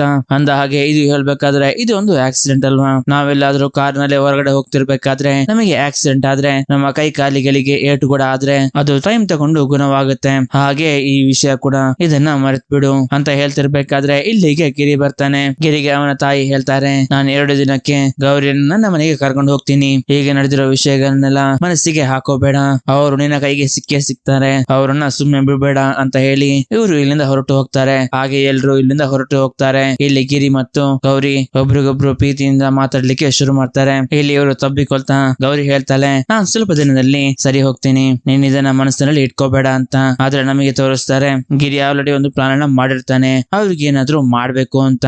ಹಾಗೆ ಅವರಿಬ್ಬರ ಮೇಲೆ ಸಿಟ್ಟಿನಿಂದ ಇರೋ ಹಾಗೆ ನಮಗೆ ತೋರಿಸ್ತಾರೆ. ಮುಂದಿನ ಸೀನ್ ನಲ್ಲಿ ಇವರಿಬ್ರು ಮಾತಾಡ್ತಾ ಈ ಊರ್ ಬಿಟ್ಟು ಹೋಗ್ಲಿಕ್ಕೆ ಡಿಸೈಡ್ ಮಾಡಿರ್ತಾರೆ. ಈ ಕಡೆ ಇವರು ಅವರಿಬ್ರು ಮನೆಗೆ ಬಂದಿರುವಂತಹ ಒಂದು CCTV ಫೋಟೇಜ್ ಇವರಿಗೆ ಕೈಗೆ ಸಿಕ್ಕಿರುತ್ತೆ. ಆ ಫೋಟೋವನ್ನ ಇವನ ಫ್ರೆಂಡ್ಸ್ ಹೇಗೂ ತೋರಿಸ್ತಾನೆ. ಇದನ್ನ ನೋಡಿದ ಡೆವಿ ಅವನ ಜನರಿಗೆ ಕಾಲ್ ಮಾಡಿ ಹೇಳ್ತಾನೆ, ನಾನು 2 ಫೋಟೋವನ್ನ ಕಳಿಸ್ತೀನಿ, ಆ ಫೋಟೋದಲ್ಲಿ ಇರೋರು ಎಲ್ಲಿದ್ದಾರೆ ಅವರನ್ನ ಎತ್ತಾಕೊಂಡು ನಮ್ಮ ಜಾಗಕ್ಕೆ ಬಾ ಅಂತ ಹೇಳ್ತಾರೆ. ಹಾಗೆ ಆ ಫೋಟೋ ಇವ್ರ ಗ್ರೂಪ್ ನಲ್ಲೆಲ್ಲ ಸ್ಪ್ರೆಡ್ ಆಗ್ಲಿಕ್ಕೆ ಶುರು ಆಗುತ್ತೆ. ಹಾಗೆ ಗಿರಿಯನ್ನ ಸಮಾಧಾನ ಕೂಡ ಮಾಡ್ತಿರ್ತಾರೆ. ಇದೇ ಸಮಯದಲ್ಲಿ ಇವರ ಕಸಿನ್ ಆಗಿರುವಂತಹ ಪೊಲೀಸ್ ಅಧಿಕಾರಿ ಆಗಿರುವಂತಹ ಕಲ್ಯಾಣಿ ಇಲ್ಲಿಗೆ ಬರ್ತಾಳೆ. ಇಲ್ಲಿ ಇವಳು ಹೇಳ್ತಾನೆ, ಆಲ್ರೆಡಿ ಇನ್ಫಾರ್ಮೇಶನ್ ಪೊಲೀಸರಿಗೆ ಗೊತ್ತಾಗಿದೆ, ನಾವು ಪೊಲೀಸರ ಸಹಾಯದಿಂದ ಅವರನ್ನ ಹುಡ್ಕೋಣ ಅಂತ.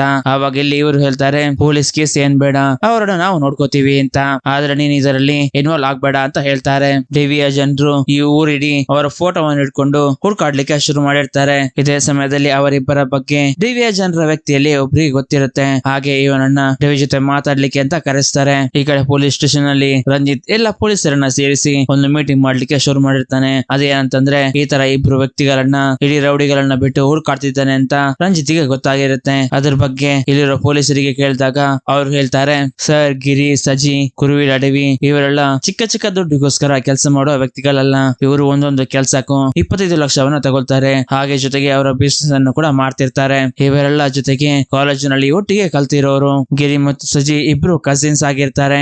ಆದ್ರೆ ಕುರುವಿಲ ಮತ್ತು ಡೆವಿ ಬೇರೆ ಊರಿಂದ ಬಂದು ಈ ಕಾಲೇಜಿನಲ್ಲಿ ಜಾಯ್ನ್ ಆಗಿರ್ತಾರೆ. ಅವರ ಸ್ಟಡೀಸ್ ಎಲ್ಲ ಕಂಪ್ಲೀಟ್ ಆದ್ಮೇಲೂ ಅವರು ಇಲ್ಲಿಂದ ಹೋಗ್ಲೇ ಇಲ್ಲ.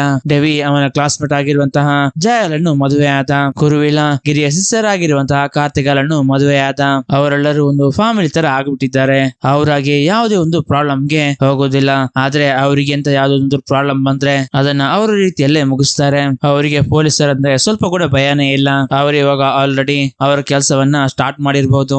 ಆತರ ಅವರಿಗೆ ಇನ್ಫ್ಲುಯೆನ್ಸ್ ಕೂಡ ಇದೆ ಅಂತ ಹೇಳ್ತಾರೆ. ಈ ಕಡೆ ಇನ್ನೊಬ್ರು ಪೊಲೀಸ್ ಆಫೀಸರ್ ಡೆವಿಗೆ ಕಾಲ್ ಮಾಡಿ, ನೀನು ಫೋಟೋ ಕಳಿಸಿರುವಂತಹ ಇಬ್ಬರು ವ್ಯಕ್ತಿಗಳು ATM ಕೊಲೆ ನಡೆದಿರುವ ಜಾಗದಿಂದ ಸ್ವಲ್ಪ ದೂರದಲ್ಲಿರುವ CC ಕ್ಯಾಮೆರಾದಲ್ಲಿ ಇವರಿಬ್ರು ಸಿಕ್ಕಿದ್ದಾರೆ. ಅವರೇ ಈ ಕೊಲೆಯನ್ನ ಮಾಡಿರಬಹುದು. ಅದು ಮಾತ್ರ ಅಲ್ಲ, ಅವರೇ ವಾಲಂಟಿಯರ್ ಆಗಿ ನಾವೇ ಫಸ್ಟ್ ಕೊಲೆಯನ್ನ ನೋಡಿದ್ದು ಅಂತ ಅವರೇ ಮುಂದೆ ಬಂದು ಸಾಕ್ಷಿಯನ್ನ ಹೇಳಿದ್ದಾರೆ. ಇದನ್ನೆಲ್ಲ ನೋಡ್ಬೇಕಾದ್ರೆ ಅವರೇ ಈ ಕೊಲೆಯನ್ನ ಮಾಡಿರಬಹುದು ಅಂತ ನಿಮಗೆ ಡೌಟ್ ಇದೆ ಅಂತ ಹೇಳಿ ಫೋನ್ ಅನ್ನ ಕಟ್ ಮಾಡ್ತಾರೆ. ಈಗ ಡೆವಿ ಹತ್ರ ನೋಡಿದ್ರೆ ಮೆಕ್ಯಾನಿಕ್ ಶಾಪ್ ನ ಓನರ್ ಅನ್ನು ಕೂಡ ಇವರು ಇಲ್ಲಿಗೆ ಕರ್ಕೊಂಡ್ ಬಂದಿರ್ತಾರೆ. ಆದ್ರೆ ಅವ್ರ ಹತ್ರ ಕೇಳಿದಾಗ ಅವರಲ್ಲಿ ಕೆಲಸ ಮಾಡೋದು ಬಿಟ್ರೆ ಅವರಿಗೆ ಅವರ ಪರ್ಸನಲ್ ಡೀಟೇಲ್ಸ್ ಬಗ್ಗೆ ಅವರಿಗೆ ಗೊತ್ತಿರೋದಿಲ್ಲ. ಹಾಗೆ ಡೆವಿ ಜೊತೆಗಿದ್ದಂತಹ ಜಾಯ್ ಎನ್ನುವ ವ್ಯಕ್ತಿಗೆ ಅವರಿಬ್ಬರ ಪರಿಚಯ ಇರುತ್ತೆ. ಹಾಗೆ ಇವರನ್ನ ಎಂಕ್ವೈರಿ ಮಾಡಿದಾಗ ಅವರಿಗೆ ಚಿಕ್ಕ ಚಿಕ್ಕ ಕೊಟೇಶನ್ ಅನ್ನ ಜಾಯ್ ಕೊಟ್ಟಿರೋ ಬಗ್ಗೆ ಇಲ್ಲಿ ಗೊತ್ತಾಗುತ್ತೆ. ಡೆವಿ ಅವ್ರು ಇವಾಗ ಎಲ್ಲಿದ್ದಾರೆ ಅಂತ ಕೇಳಿದಾಗ ಅದು ಇವನಿಗೆ ಗೊತ್ತಿರೋದಿಲ್ಲ. ಇವನಿಗೆ ಹೊಡೆದು ವಿಚಾರಿಸಿದಾಗ ಇವನು ಕೊಟೇಶನ್ ಕೊಟ್ಟಿರೋದು ಇವಾಗಲ್ಲ, ಸ್ವಲ್ಪ ತಿಂಗಳ ಹಿಂದೆ ಅಂತ ಗೊತ್ತಾಗುತ್ತೆ. ಹಾಗೆ ಜಾಯ್ ಅನ್ನ ಡೆವಿ ಜೊತೆಗೆ ಸೇರಿಸಿ ಅವರಿಬ್ಬರನ್ನ ಹುಡುಕಾಡ್ಲಿಕ್ಕೆ ಹೇಳ್ತಾನೆ.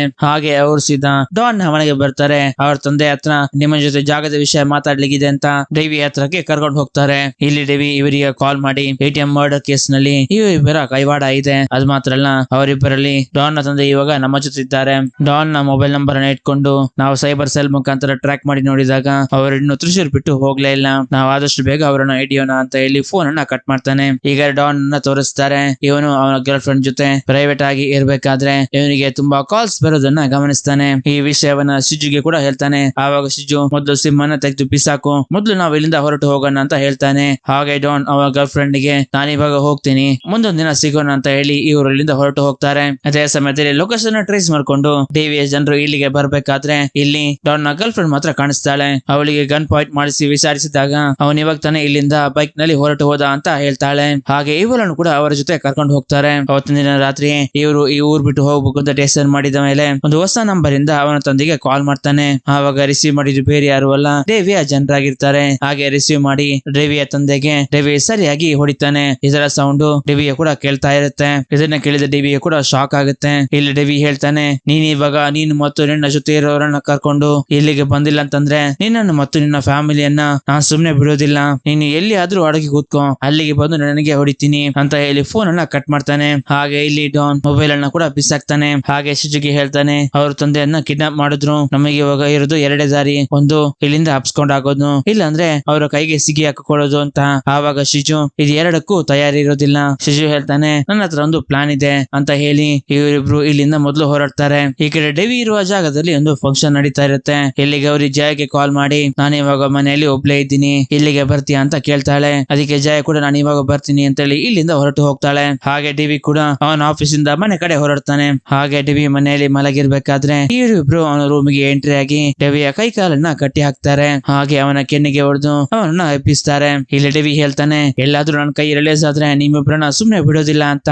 ಮತ್ತೆ ಡೆವಿ ಅವನ ಸಹಾಯಕ್ಕಾಗಿ ಅವನ ಜೊತೆ ಇರುವಂತಹ ಸುನಿಯನ್ನ ಕರೀತಾನೆ. ಆದ್ರೆ ಇವರು ಮನೆಯೊಳಗೆ ಎಂಟ್ರಿ ಆಗ್ಬೇಕಾದ್ರೆ ಸುನಿಯನ್ನ ಸಾಯಿಸಿಯೇ ಇವರು ಇವನ ರೂಮಿಗೆ ಎಂಟ್ರಿ ಆಗಿರ್ತಾರೆ. ಹಾಗೆ ಡಾನ್ ಸ್ಕ್ರೂ ಡ್ರೈವರ್ ಇಂದ ಇವರನ್ನ ಸಾಯಿಸ್ಬೇಕು ಅಂತ ನೋಡ್ತಿರ್ಬೇಕಾದ್ರೆ ಶಿಜು ಕೈಗೆ ಇಲ್ಲಿ ಒಂದು ಗನ್ ಸಿಗುತ್ತೆ. ಆ ಗನ್ನಿನಿಂದ ಡೆವಿಗೆ ಶೂಟ್ ಮಾಡಿ ಡೆವಿಯನ್ನ ಸಾಯಿಸ್ತಾರೆ. ಡೆವಿಯನ್ನ ಹಾಗೂ ಸುನಿಲನ್ನ ಯಾರೋ ಸಾಯಿಸಿದ್ದಾರೆ ಅಂತ ನ್ಯೂಸ್ ಚಾನೆಲ್ ಎಲ್ಲ ಸ್ಪ್ರೆಡ್ ಆಗ್ಲಿಕ್ಕೆ ಶುರು ಆಗುತ್ತೆ. ಈ ವಿಷಯ ಗೊತ್ತಾಗಿ ಇಲ್ಲಿಗೆ ಗಿರಿ ಅವನ ಫ್ರೆಂಡ್ಸ್ ಎಲ್ರು ಬರ್ತಾರೆ. ಹಾಗೆ ಗಿರಿ ಇಲ್ಲಿಗೆ ಜಯಲನ್ನು ಕೂಡ ಕರ್ಕೊಂಡ್ ಬಂದಿರ್ತಾನೆ. ಇಲ್ಲಿಗೆ ಆಲ್ರೆಡಿ ಪೊಲೀಸರು ಕೂಡ ಬಂದಿರ್ತಾರೆ. ಹಾಗೆ ಇಲ್ಲಿ ದೇವಿ ಸತ್ತು ಬಿದ್ದಿರೋದನ್ನ ನೋಡಿದ ಜಯ ಜೋರಾಗಿ ಅಲ್ಲಿಕ್ಕೆ ಶುರು ಮಾಡ್ತಾಳೆ. ಹಾಗೆ ಇಲ್ಲಿ ಎಲ್ಲರೂ ಅಲ್ಲಿಕ್ಕೆ ಶುರು ಮಾಡ್ತಾರೆ. ಇದನ್ನ ನೋಡಕ್ಕಾಗದೆ ಗಿರಿ ಅವ ಕಾರನ್ನ ತೆಗೆದು ಒಬ್ನೇ ಅಲ್ತಾ ಹೋಗ್ತಿರ್ಬೇಕಾದ್ರೆ ಇವನ ಕಾರಿನ ಮೇಲೆ ಯಾರೋ ಶೂಟ್ ಮಾಡ್ತಾರೆ. ಹಾಗೆ ಒಂದು ಬುಲೆಟ್ ಇವನ ಕೈಗೆ ಕೂಡ ತಾಗುತ್ತೆ. ಹಾಗೆ ಗಿರಿ ಅವನ ಕೈಲಿರುವ ಗನ್ನಿನಿಂದ ರಿಟರ್ನ್ ಶೂಟ್ ಮಾಡ್ಬೇಕಾದ್ರೆ ಅವ್ರ ಭಯದಿಂದ ಬೈಕ್ ಅನ್ನ ತಗೊಂಡು ಇಲ್ಲಿಂದ ಹೋಗ್ತಾರೆ. ಆ ಶೂಟ್ ಮಾಡಿರೋದು ಬೇರೆ ಯಾರು ಅಲ್ಲ, ಡಾನ್ ಹಾಗೂ ಶಿಜು ಆಗಿರುತ್ತೆ. ಇದನ್ನ ನೋಡಿದ ಗಿರಿ ಅವರನ್ನ ಚೇಸ್ ಮಾಡ್ಲಿಕ್ಕೆ ಶುರು ಮಾಡ್ತಾನೆ. ಹಾಗೆ ಇಲ್ಲಿ ಒಂದು ಚೇಸಿಂಗ್ ಫೈಟ್ ನಡೆಯುತ್ತೆ. ಹಾಗೆ ಇವರು ಬ್ರಿಡ್ಜ್ ಹತ್ರ ರೀಚ್ ಆಗ್ಬೇಕಾದ್ರೆ ಗಿರಿ ಹೋಗಿ ಅವರ ಕಾರ್ ನಿಂದ ಅವರ ಬೈಕ್ಗೆ ಗುದ್ದುತ್ತಾನೆ. ಇದರಿಂದ ಅವರಿಬ್ರು ನದಿಗೆ ಎಸೆಯಲ್ಪಡ್ತಾರೆ. ಇಲ್ಲಿ ಗೌರಿಯ ವಿಡಿಯೋ ಮಾಡಿದಂತಹ ಮೊಬೈಲ್ ಕೂಡ ಇಲ್ಲಿ ಗಿರಿಗೆ ಸಿಗುತ್ತೆ. ಹಾಗೆ ಮುಂದಿನ ಸೀನ್ ನಲ್ಲಿ ಗಿರಿಗೆ ಟ್ರೀಟ್ಮೆಂಟ್ ನಡೆಯುತ್ತೆ. ಅದೇ ಸಮಯದಲ್ಲಿ ದೇವಿಯ ಅಂತ್ಯ ಸಂಸ್ಕಾರ ಕೂಡ ನಡೆಯುತ್ತೆ. ಹಾಗೆ ಡಾನ್ ಹಾಗೂ ಶಿಜು ಬಿದ್ದಿರುವ ಜಾಗವನ್ನ ಪೊಲೀಸರಿಗೆ ತಿಳಿಸಿ ನೀರಿನಲ್ಲಿ ಅವರ ಡೆಡ್ ಬಾಡಿ ಸಿಗುತ್ತಾ ಅಂತ ಹುಡುಕಾಡ್ಲಿಕ್ಕೆ ಹೇಳ್ತಾರೆ. ಆದ್ರೆ ಅವರ ಡೆಡ್ ಬಾಡಿ ಮಾತ್ರ ಅವರಿಗೆ ಸಿಕ್ಕಿರೋದಿಲ್ಲ. ಹಾಗೆ ಎಲ್ಲರ ಜೊತೆಗೆ ದೇವಸ್ಥಾನಕ್ಕೆ ಕೂಡ ಹೋಗಿ ಬರ್ತಿರ್ತಾರೆ. ಹಾಗೆ ಎಲ್ಲರ ಜೊತೆಗೆ ಟೈಮ್ ಅನ್ನ ಸ್ಪೆಂಡ್ ಮಾಡ್ತಾರೆ. ಹಾಗೆ ದಿನಗಳು ಕೂಡ ಕಳೆದು ಹೋಗುತ್ತೆ. ಇನ್ನೊಂದ್ ಕಡೆ ಸುರೇಶ್ ನನ್ನ ಸಾಯಿಸ್ಲಿಕ್ಕೆ ಹೇಳಿದ್ದು ಸುರೇಶ್ನ ಅಣ್ಣನ ಮಕ್ಕಳು ಅಂತ ಪೊಲೀಸರಿಗೆ ಗೊತ್ತಾಗಿ ಅವರನ್ನು ಕೂಡ ಅರೆಸ್ಟ್ ಮಾಡ್ತಾರೆ. ಮುಂದಿನ ಸೀನ್ ನಲ್ಲಿ ಕುರುವಿಲ ಡಾನ್ ಸಮಸ್ಯೆಯನ್ನ ಪಕ್ಕದ ಮನೆಯವರಿಗೆ ಸ್ವಲ್ಪ ದುಡ್ಡನ್ನ ಕೊಟ್ಟು ಡಾನ್ ಬಂದ್ರೆ ನನಗೆ ಇನ್ಫಾರ್ಮೇಶನ್ ಅನ್ನ ತಿಳಿಸ್ಬೇಕು ಅಂತ ಹೇಳಿ ಇಲ್ಲಿಂದ ಕಾರ್ ಹತ್ರ ಹೋಗ್ತಿರ್ತಾರೆ. ಅದೇ ಸಮಯದಲ್ಲಿ ಕಾರ್ನ ಮೇಲೆ ಯಾರೋ ಕೂತಿರೋ ಹಾಗೆ ಇವರಿಗೆ ಅನ್ಸುತ್ತೆ. ಇವರು ಹತ್ರ ಹೋಗಿ ನೋಡಿದಾಗ ಅದು ಬೇರೆ ಯಾರು ಅಲ್ಲ, ಡಾನ್ ಸಬಸ್ಟಿನ್ ಆಗಿರ್ತಾನೆ. ಜೊತೆಗೆ ಶಿಜು ಕೂಡ ಇರ್ತಾನೆ. ಇವರು ನದಿಗೆ ಬಿದ್ದಾಗ ಸಣ್ಣ ಪುಟ್ಟ ಗಾಯಗಳಿಂದ ಇವರು ಪಾರಾಗಿರ್ತಾರೆ. ಇಲ್ಲಿ ಇವರು ಡೆವಿಯನ್ನ ಸಾಯಿಸಿರುವ ಅದೇ ಗನ್ನಿನಿಂದ ಕುರುವಿಲನ್ನು ಶೂಟ್ ಮಾಡಿ ಸಾಯಿಸುವಂತ ನೋಡ್ತಿರ್ಬೇಕಾದ್ರೆ ಅದರಲ್ಲಿ ಬುಲೆಟ್ ಖಾಲಿ ಆಗಿರುತ್ತೆ. ಇದು ಕುರುವಿಲಾಗಿ ಗೊತ್ತಾಗಿ ಅವ್ರ ಜೊತೆ ಫೈಟ್ ಮಾಡ್ಲಿಕ್ಕೆ ನೋಡ್ತಾನೆ. ಆದ್ರೆ ಇವರು ಇಬ್ರು ಇರೋ ಕಾರಣ ಅವ್ರ ಕೈಯಲ್ಲಿ ಆಗ್ತಾ ಇರೋದಿಲ್ಲ. ಹಾಗೆ ಶಿಜು ಒಂದು ಸ್ಕ್ರೂ ಡ್ರೈವರ್ ಇಂದ ಕುರುವಿಲ ಮೇಲೆ ದಾಳಿ ಮಾಡ್ಲಿಕ್ಕೆ ಶುರು ಮಾಡ್ತಾನೆ. ಈ ಕಡೆ ಗಿರಿ ಅವನ ಫ್ರೆಂಡ್ಸ್ ಜೊತೆ ಮಾತಾಡ್ತಿರ್ಬೇಕಾದ್ರೆ ಕುರುವಿಲ ಮೊಬೈಲ್ ನಿಂದ ಗಿರಿಗೆ ಒಂದು ಕಾಲ್ ಬರುತ್ತೆ. ಆದ್ರೆ ಆ ಕಾಲ್ ಅಲ್ಲಿ ಮಾತಾಡ್ತಿರೋದು ಕುರುವಿಲ ಅಲ್ಲ, ಡಾನ್ ಸಬಸ್ಟಿನ್ ಆಗಿರ್ತಾನೆ. ನಾವಿನ್ನು ಸತ್ತಿಲ್ಲ, ಜೀವಂತವಾಗಿದ್ದೀವಿ. ನಿನ್ನ ಅಲಿಯನಾಗಿರುವ ಕುರುವಿಲ ಜೀವನ್ ಮರಣದ ನಡುವೆ ಹೋರಾಡ್ತಿದ್ದಾನೆ, ಮೊದಲು ಹೋಗಿ ಅವನನ್ನ ಕಾಪಾಡು ಅಂತ ಹೇಳ್ತಾನೆ. ಇದನ್ನ ಕೇಳಿದ ಗಿರಿಗೆ ತುಂಬಾ ಸಿಟ್ಟು ಕೂಡ ಬರುತ್ತೆ. ಹಾಗೆ ಸಾಜಿ ಜೊತೆ ಕುರುವಿಲ ಇರುವ ಜಾಗಕ್ಕೆ ಹೋಗ್ತಾನೆ. ಅಲ್ಲಿ ಹೋಗಿ ನೋಡಿದಾಗ ಕಾರ್ ಡಿಕ್ಕಿಯಲ್ಲಿ ರಕ್ತದ ಮಡುವಿನಲ್ಲಿ ಕುರುವಿಲ ಇರ್ತಾನೆ. ಹಾಗೆ ಅವನನ್ನ ಕರ್ಕೊಂಡು ಹೋಗಿ ಹಾಸ್ಪಿಟಲ್ ಗೆ ಸೇರಿಸ್ತಾರೆ. ಈ ಹಾಸ್ಪಿಟಲ್ ನಲ್ಲಿ ತುಂಬಾ ಜನರು ಹಾಗೂ ಪೊಲೀಸರು ಕೂಡ ಸೇರಿರ್ತಾರೆ. ಇಲ್ಲಿ ಇವರಿಗೆ ಗೊತ್ತಾಗುತ್ತೆ ಕುರುವಿಲನ ಜೀವಕ್ಕೆ ಯಾವುದೇ ಅಪಾಯವಿಲ್ಲ ಅಂತ. ಹಾಗೆ ಶಾಜಿ ಮತ್ತು ಗಿರಿ ಐಸಿಯು ವಾರ್ಡ್ ಹತ್ರ ಹೋಗ್ತಾರೆ. ಇಲ್ಲಿ ಎಲ್ಲ ಫ್ಯಾಮಿಲಿ ಕೂಡ ಇಲ್ಲೇ ಇರ್ತಾರೆ. ಇಲ್ಲಿ ಗೌರಿ ಇದೆಲ್ಲ ಆಗೋದಕ್ಕೆ ಕಾರಣ ನಾನೇ ಅಂತ ಹೇಳ್ತಿರ್ತಾಳೆ. ಇಲ್ಲಿ ಗಿರಿಯ ತಾಯಿ ಹೇಳ್ತಾರೆ, ನೀನ್ ಗೌರಿಯನ್ನ ಕರ್ಕೊಂಡು ಮನೆಗೆ ಹೋಗು ಅಂತ, ಇಲ್ಲಿ ನಾವು ನೋಡ್ಕೋತೀವಿ ಅಂತ ಹೇಳ್ತಾರೆ. ಹಾಗೆ ಇವರು ಹಾಸ್ಪಿಟಲ್ ನಿಂದ ಹೊರಗಡೆ ಹೋಗ್ತಿದ್ದ ಹಾಗೇನೆ ಇಲ್ಲಿ ಪೊಲೀಸರು ಹೇಳ್ತಾರೆ, ಎಲ್ಲಾ ಪೊಲೀಸರು ಸರೌಂಡಿಂಗ್ ಅಲ್ಲೇ ಇದ್ದಾರೆ, ಅವರು ಈ ಸಿಟಿ ಬಿಟ್ಟು ಹೋಗ್ಲಿಕ್ಕೆ ಯಾವುದೇ ಚಾನ್ಸ್ ಇಲ್ಲ. ಅವರೆಲ್ಲಾದ್ರೂ ಸಿಕ್ಕಿದ್ರೆ ನಿಯಮ ಪ್ರಕಾರನೇ ಅವರಿಗೆ ಶಿಕ್ಷೆಯನ್ನ ಕೊಡ್ಸೋಣ, ನೀವ್ ಯಾವುದೇ ಕಾರಣಕ್ಕೂ ತಪ್ಪಾಗಿರೋ ಡಿಸಿಷನ್ ಅನ್ನ ತಗೋಬೇಡಿ ಅಂತ ಹೇಳ್ಬೇಕಾದ್ರೆ ಇವರು ಹೇಳ್ತಾರೆ, ಅವರು ನಿಮ್ಮ ಕೈಗೆ ಸಿಕ್ಕಿದ್ರು ನಮ್ಮ ಕೈಗೆ ಸಿಕ್ಕಿದ್ರು ಅವರನ್ನ ನಾವು ಸಾಯಿಸಿದಂತೂ ಪಕ್ಕ ಅಂತ ಹೇಳಿ ಇಲ್ಲಿಂದ ಹೊರಡ್ತಾರೆ. ಹಾಗೆ ಗಿರಿ ಮನೆಗೆ ಕೂಡ ರೀಚ್ ಆಗ್ತಾನೆ. ಇಲ್ಲಿ ಹಾಸ್ಪಿಟಲ್ ನಲ್ಲಿ ಗಿರಿಯ ತಾಯಿ ಹೇಳ್ತಿರ್ತಾರೆ, ನನಗೆ ತುಂಬಾ ಟಯರ್ಡ್ ಆಗ್ತಾ ಇದೆ, ನಾನು ಮನೆಗೆ ಹೋಗ್ತೀನಿ, ಇಲ್ಲಿ ನೀವು ನೋಡ್ಕೊಳ್ಳಿ ಅಂತ. ಹಾಗೆ ಇವರು ಲಿಫ್ಟ್ ನಲ್ಲಿ ಹೋಗ್ತಿರ್ಬೇಕಾದ್ರೆ ಲಿಫ್ಟ್ ನಲ್ಲಿ ತುಂಬಾ ಜನ ಕೂಡ ಇರ್ತಾರೆ. ಹಾಗೆ ಎಲ್ರು ಲಿಫ್ಟ್ ಬಿಟ್ಟು ಹೋಗ್ತಿರ್ಬೇಕಾದ್ರೆ ಇಬ್ರು ಫರ್ದ ಹಾಕಿ ಲಿಫ್ಟ್ ನಲ್ಲಿ ಇರ್ತಾರೆ. ಹಾಗೆ ಎಲ್ರು ಹೋದ್ಮೇಲೆ ಇವರು ತಮ್ಮ ಮುಖವನ್ನ ಗಿರಿಯ ತಾಯಿಗೆ ತೋರಿಸ್ತಾರೆ, ನಾವು ನಿಮ್ಮ ಮಗನಿಗೆ ತುಂಬಾ ಹತ್ತಿರವಾದವರು ಅಂತ ಹೇಳ್ತಾರೆ. ಇವರು ಬೇರೆ ಯಾರು ಅಲ್ಲ, ಡಾನ್ ಹಾಗೂ ಶಿಜು ಆಗಿರ್ತಾರೆ. ಹಾಗೆ ಇವರು ಗಿರಿಯ ತಾಯಿಯ ಮೇಲೂ ಮಾಡಲು ದಾಳಿ ಮಾಡ್ಲಿಕ್ಕೆ ಶುರು ಮಾಡ್ತಾರೆ. ಇಲ್ಲಿಗೆ ಸೀನ್ ಕಟ್ ಆಗುತ್ತೆ. ಹಾಗೆ ಹಾಸ್ಪಿಟಲ್ ನ ಹೊರಗಡೆ ತೋರಿಸ್ತಾರೆ. ಇವರಿಬ್ರು ಹೊರಗಡೆ ಇರ್ತಾರೆ. ಇದೇ ಸಮಯದಲ್ಲಿ ಇವನು ಗಿರಿಗೆ ಕಾಲ್ ಮಾಡಿ ನಿನ್ನ ತಾಯಿ ತುಂಬಾ ಸೀರಿಯಸ್ ಆಗಿದ್ದಾರೆ, ಹೋಗಿ ಕಾಪಾಡು ಅಂತ ಹೇಳ್ತಾನೆ. ಹಾಗೆ ಗಿರಿ ಕೂಡ ತನ್ನ ಕಾರ್ ತಗೊಂಡು ಬರ್ತಿರ್ಬೇಕಾದ್ರೆ ಸಜಿಗೆ ಕಾಲ್ ಮಾಡಿ ನಡೆದಿರೋ ವಿಷಯವನ್ನ ತಿಳಿಸ್ತಾನೆ. ಹಾಗೆ ಸಾಜಿ ತಾಯಿಯನ್ನ ಅದೇ ಹಾಸ್ಪಿಟಲ್ ನಲ್ಲಿ ಅಡ್ಮಿಟ್ ಕೂಡ ಮಾಡಿಸ್ತಾನೆ. ಇನ್ನೊಂದ್ ಕಡೆ ಅವರಿಬ್ಬರಿಗೆ ಪೊಲೀಸರು ಹುಡುಕಾಡ್ತಿರೋದನ್ನು ತೋರಿಸ್ತಾನೆ. ಇದೇ ಸಮಯದಲ್ಲಿ ಡೇವಿಯ ರೈಟ್ ಆಗಿದ್ದಂತಹ ಝೆಡ್ ಗಿರಿಗೆ ಕಾಲ್ ಮಾಡಿ ಅವರಿಬ್ರು ಸಿಗಾಕೊಂಡ್ರು, ಇವಾಗ ಪೊಲೀಸ್ ಸ್ಟೇಷನ್ ಅಲ್ಲಿ ಇದ್ದಾರೆ ಅಂತ ಹೇಳ್ತಾನೆ. ಹಾಗೆ ಗಿರಿ ಕೂಡ ಪೊಲೀಸ್ ಸ್ಟೇಷನ್ ಗೆ ಹೋಗ್ತಾನೆ. ಹಾಗೆ ಅಲ್ಲಿ ಹೋಗಿ ನೋಡ್ಬೇಕಾದ್ರೆ ಅವರಿಬ್ರು ಸೆಲ್ ನ ಒಳಗೆ ಇರ್ತಾರೆ. ಇವ್ರು ಹೇಗೆ ಪೊಲೀಸರಿಗೆ ಸಿಕ್ಕಾಕೊಂಡು ಅಂತಂದ್ರೆ ಹಾಸ್ಪಿಟಲ್ ನಲ್ಲಿ ಗಿರಿ ಹತ್ರ ಮಾತಾಡ್ತಿರ್ಬೇಕಾದ್ರೆ ಇವರನ್ನ ಪೊಲೀಸರು ಹಿಡಿದಿರ್ತಾರೆ. ಇದೇ ಸಮಯದಲ್ಲಿ ಇಲ್ಲಿಗೆ ರಂಜಿತ್ ಬರ್ತಾರೆ. ರಂಜಿತ್ ಗಿರಿಗೆ ಹೇಳ್ತಾನೆ, ನಿಮಗೆ ಆಗಿರೋ ಲಾಸ್ ತುಂಬಾ ದೊಡ್ಡದು ಅಂತ ನನಗೆ ಗೊತ್ತು, ಆದ್ರೆ ಅದನ್ನ ಸರಿ ಮಾಡ್ಲಿಕ್ಕೆ ನೀವು ನಿಯಮವನ್ನ ಕೈಯಲ್ಲಿ ತಗೋಬೇಡಿ. ಇವನ ಮೇಲೆ ಕೇಸನ್ನ ಫೈಲ್ ಮಾಡಿದ್ದೀವಿ, ನಾಳೆ ಇವರನ್ನ ಕೋರ್ಟಿಗೆ ಸಬ್ಮಿಟ್ ಮಾಡ್ತೀವಿ ಅಂತ ಹೇಳಿ ಗಿರಿಯನ್ನ ಇಲ್ಲಿಂದ ಕಳಿಸ್ತಾರೆ. ಹಾಗೆ ಮುಂದಿನ ದಿನ ಇವರನ್ನ ಕೋರ್ಟಿಗೆ ಸಬ್ಮಿಟ್ ಮಾಡ್ಲಿಕ್ಕೆ ಅಂತ ಇವರನ್ನ ಕರ್ಕೊಂಡ್ ಬರ್ತಾರೆ. ಇಲ್ಲಿ ಡಿವಿಯ ಜನರು ಹಾಗೂ ಗಿರಿಯ ಜನರು ಎಲ್ರು ಇಲ್ಲಿ ಸೇರಿರ್ತಾರೆ. ಹಾಗೆ ಇವರಿಬ್ರು ಹೋಗ್ತಿದ್ದ ಹಾಗೇನೆ ಇವರನ್ನ ಯಾರೋ ಒಬ್ರು ಶೂಟ್ ಮಾಡ್ತಾರೆ. ಇಲ್ಲಿ ರಂಜಿತ್ ಯಾರು ಇವರನ್ನ ಶೂಟ್ ಮಾಡಿದ್ರು ಅಂತ ನೋಡ್ಲಿಕ್ಕೆ ಟ್ರೈ ಮಾಡ್ತಾನೆ. ಆದ್ರೆ ಇವನಿಗೆ ಯಾರು ಶೂಟ್ ಮಾಡಿದ್ರು ಅಂತ ಎಲ್ಲಿಂದ ಶೂಟ್ ಮಾಡಿದ್ರು ಅಂತ ಗೊತ್ತಾಗ್ತಾ ಇರೋದಿಲ್ಲ. ಇವರಿಬ್ರನ್ನ ಪೊಲೀಸ್ ಜೀಪ್ ಅಲ್ಲಿ ಹಾಸ್ಪಿಟಲ್ ಗೆ ಕರ್ಕೊಂಡು ಹೋಗ್ಬೇಕು ಅಂತ ಡಿಸೈಡ್ ಮಾಡ್ತಾರೆ. ಹಾಗೆ ಹೋಗ್ತಿದ್ದ ಹಾಗೇನೆ ಹಿಂದಿನಿಂದ ಗಿರಿಯು ಕೂಡ ಕಾರಲ್ಲಿ ಫಾಲೋ ಮಾಡ್ಕೊಂಡು ಬರ್ತಿರ್ತಾನೆ. ಹಾಗೆ ಇವರಿಬ್ರನ್ನ ಹಾಸ್ಪಿಟಲ್ ಗೆ ಕೂಡ ಸೇರಿಸ್ತಾರೆ. ಇಬ್ಬರಿಗೂ ಟ್ರೀಟ್ಮೆಂಟ್ ಅನ್ನ ಕೂಡ ಕೊಡ್ತಾರೆ. ಇದೇ ಸಮಯದಲ್ಲಿ ಹಾಸ್ಪಿಟಲ್ ನ ಹೊರಗಡೆ ಎಲ್ಲಾ ರೌಡಿಗಳು ಇಲ್ಲಿ ಸೇರಿರ್ತಾರೆ. ಇಲ್ಲಿ ಗಿರಿ ಒಂದು ಪ್ಲಾನ್ ಅನ್ನ ರೆಡಿ ಮಾಡಿರ್ತಾನೆ. ಅದೇನಂತಂದ್ರೆ ಪೊಲೀಸರು ಎಲ್ಲ ಇದ್ದ ಹಾಗೇನೆ ಅವರನ್ನ ಡೈವರ್ಟ್ ಮಾಡ್ಬೇಕು ಅಂತ. ಹಾಗೆ ಇಲ್ಲಿ ದೊಡ್ಡ ಗಲಾಟೆಯನ್ನೇ ಸೃಷ್ಟಿ ಮಾಡಿಸ್ತಾನೆ. ಇಲ್ಲಿ ಗಲಾಟೆ ನಡೀತಿರ್ಬೇಕಾದ್ರೆ ಎಲ್ಲ ಪೊಲೀಸರು ಇಲ್ಲಿಗೆ ಬರ್ತಾರೆ. ಇದೇ ಸಮಯದಲ್ಲಿ ಡಾನ್ ಹತ್ರ ಹಾಗೂ ಸುಜಿ ಹತ್ರ ಯಾವುದೇ ಪೊಲೀಸ್ ಆಫೀಸರ್ ಇರೋದಿಲ್ಲ. ಇದೇ ಸಮಯವನ್ನು ಯೂಸ್ ಮಾಡ್ಕೊಂಡು ಅವರು ಇರೋ ರೂಮ್ ಅನ್ನ ಬ್ಲಾಸ್ಟ್ ಮಾಡಿ ಅವರಿಬ್ಬರನ್ನ ಎತ್ತಾಕೊಂಡು ಗಿರಿ ಇಲ್ಲಿಂದ ಹೋಗ್ತಾನೆ. ಈ ವಿಷಯ ಪೊಲೀಸರಿಗೆ ಕೂಡ ಗೊತ್ತಾಗುತ್ತೆ. ರಂಜಿತ್ ಈ ವಿಷಯವನ್ನ ವಾಕಿ ಟಾಕಿಯಲ್ಲಿ ಎಲ್ಲ ಪೊಲೀಸರಿಗೆ ಕೂಡ ಇನ್ಫಾರ್ಮ್ ಮಾಡ್ತಾನೆ. ಹಾಗೆ ಎಲ್ಲ ಕಡೆ ಪೊಲೀಸರು ಅವರನ್ನ ಹುಡುಕಾಡ್ಲಿಕ್ಕೆ ಶುರು ಮಾಡ್ತಾರೆ. ಅಬೌಂಡೆಂಟ್ ಆಗಿರುವಂತಹ ಪ್ಲಾಸ್ಟಿಕ್ ರಿಸೈಕಲಿಂಗ್ ಯೂನಿಟ್ ಬಿಲ್ಡಿಂಗ್ ಗೆ ಅವರಿಬ್ಬರನ್ನ ಕರ್ಕೊಂಡ್ ಬಂದಿರ್ತಾನೆ. ಗಿರಿ ಅವರಿಬ್ಬರಿಗೆ ಒಂದು ಹ್ಯಾಮರ್ ಹಾಗೂ ಒಂದು ಸ್ಕ್ರೂ ಡ್ರೈವರ್ ಕೊಟ್ಟು ಇವಾಗ ನಿಮ್ಮ ತಾಕತ್ತನ್ನ ತೋರಿಸಿ ಅಂತ ಹೇಳ್ತಾನೆ. ಹಾಗೆ ಇವರಿಬ್ರು ಗಿರಿಯ ಮೇಲೆ ದಾಳಿ ಮಾಡ್ಲಿಕ್ಕೆ ಶುರು ಮಾಡ್ತಾರೆ. ಆದ್ರೆ ಗಿರಿ ಅವರಿಬ್ಬರಿಗೂ ಸರಿಯಾಗಿ ಹೊಡಿತಾನೆ. ಅವರೇ ಕೊಟ್ಟಿರುವಂತಹ ಅದೇ ಹ್ಯಾಮರ್ ಇಂದ ಹಾಗೂ ಸ್ಕ್ರೂ ಡ್ರೈವರ್ ಇಂದ ಅವರಿಗೆ ರಿಪೀಟ್ ಆಗಿ ಚುಚ್ಚುತ್ತಾನೆ. ಅವರ ಮೇಲೆ ಎಷ್ಟು ಕೋಪ ಇತ್ತು ಅಷ್ಟು ಸಲ ಇವರಿಗೆ ಸರಿಯಾಗಿ ಹೊಡಿತಾನೆ. ಮತ್ತೆ ಇವರನ್ನ ಕಟ್ಟಿ ಹಾಕಿ ನೇತು ಹಾಕ್ತಾನೆ. ಆವಾಗ್ಲೂ ಇವರಿಬ್ರು ಮಾತಾಡ್ಕೊಳ್ತಾರೆ, ನಿನಗೆ ನೋವಾಗ್ತಿದ್ಯಾ, ನನಗೆ ನೋವಾಗ್ತಾ ಇಲ್ಲ ಅಂತ ಸೈಕತನದಿಂದ ಮಾತಾಡ್ಲಿಕ್ಕೆ ಶುರು ಮಾಡ್ತಾರೆ. ಮತ್ತೆ ಗಿರಿಗೂ ಕೂಡ ಕೋಪ ಬರುವ ಹಾಗೆ ಗೌರಿ ಜೊತೆ ನಡ್ಕೊಂಡಿರೋ ರೀತಿಯನ್ನು ಕೂಡ ಇಲ್ಲಿ ಇವರು ಹೇಳ್ತಿರ್ತಾರೆ. ಇಲ್ಲಿ ಸಿಜು ಈ ತರ ನಗ್ತಾ ಹೇಳ್ತಿರ್ಬೇಕಾದ್ರೆ ಗಿರಿ ಇಟ್ಟಿರುವಂತಹ ಬಾಂಬ್ ಬ್ಲಾಸ್ಟ್ ಆಗಿ ಸಿಜುನ ಬಾಡಿ ಪೀಸ್ ಪೀಸ್ ಆಗುತ್ತೆ. ಇದನ್ನು ನೋಡಿದ ಡಾನ್ ಗೆ ಭಯ ಶುರು ಆಗುತ್ತೆ. ಇಲ್ಲಿ ಏನ್ ನಡೀತು ಅಂತ ಡಾನ್ ಅನ್ಕೊಳ್ತಿರ್ಬೇಕಾದ್ರೇನೆ ಡಾನ್ ನ ಬಾಡಿಗೆ ಕಟ್ಟಿದ್ದ ಬಾಂಬ್ ಬ್ಲಾಸ್ಟ್ ಆಗಿ ಇವನ ಬಾಡಿ ಕೂಡ ಚಿತ್ರ ಆಗಿ ಹೋಗುತ್ತೆ. ಇದನ್ನೆಲ್ಲ ಕಣ್ಣಾರೆ ಡೇವಿಯ ವೈಫ್ ಜಯ ಕೂಡ ನೋಡ್ತಿರ್ತಾಳೆ. ಅದು ಮಾತ್ರ ಅಲ್ಲ, ಇಲ್ಲಿಯೇ ಸಾಜಿ ಕೂಡ ಇರ್ತಾನೆ. ಹಾಗೆ ಹಗ್ಗದಲ್ಲಿ ಮಿಕ್ಕಿರುವ ಭಾಗಗಳಿಗೆ ಜಯ ಶೂಟ್ ಮಾಡಿ ಅದನ್ನ ಕೆಳಗಡೆ ಬೀಳಿಸ್ತಾಳೆ. ಇದರಿಂದ ಅವಳ ಕೋಪ ಕೂಡ ಕಮ್ಮಿ ಆಗುತ್ತೆ. ಮತ್ತೆ ಇಲ್ಲಿಂದ ಹೋಗ್ಬೇಕಾದ್ರೆ ಅವನ ಜನರಿಗೆ ನಾವಿಲ್ಲಿಂದ ಹೊರಡ್ತೀವಿ, ಮಿಕ್ಕಿರೋ ಕೆಲಸವನ್ನೆಲ್ಲ ನೀವು ನೋಡ್ಕೋಬೇಡಿ ಅಂತ ಹೇಳ್ತಾನೆ. ಹಾಗೆ ಇವರು ಇಲ್ಲಿಂದ ಹೋಗ್ತಿದ್ದ ಹಾಗೇನೆ ಈ ಮೂವಿನ ಇಲ್ಲಿಗೆ ಎಂಡ್ ಮಾಡ್ತಾರೆ. ಎಕ್ಸ್ಪ್ಲನೇಷನ್ ಹೇಗಿತ್ತು ಅಂತ ಕಮೆಂಟ್ ನಲ್ಲಿ ಮೆನ್ಷನ್ ಮಾಡಿ ತಿಳಿಸಿ. ಇಷ್ಟ ಆಗಿದ್ರೆ ಒಂದು ಲೈಕ್ ಮಾಡಿ, ಹಾಗೆ ಚಾನಲ್ ಅನ್ನು ಸಬ್ಸ್ಕ್ರೈಬ್ ಮಾಡಿ. ನೀವು ಪ್ರತಿಯೊಂದು ಲೈಕ್ಸ್ ನನಗೆ ಮುಂದಿನ ವಿಡಿಯೋಸ್ ಮಾಡ್ಲಿಕ್ಕೆ ಮೋಟಿವೇಶನ್ ಆಗಿರುತ್ತೆ. Thanks for watching. ಸಿಗೋಣ ಮುಂದಿನ ವಿಡಿಯೋದಲ್ಲಿ.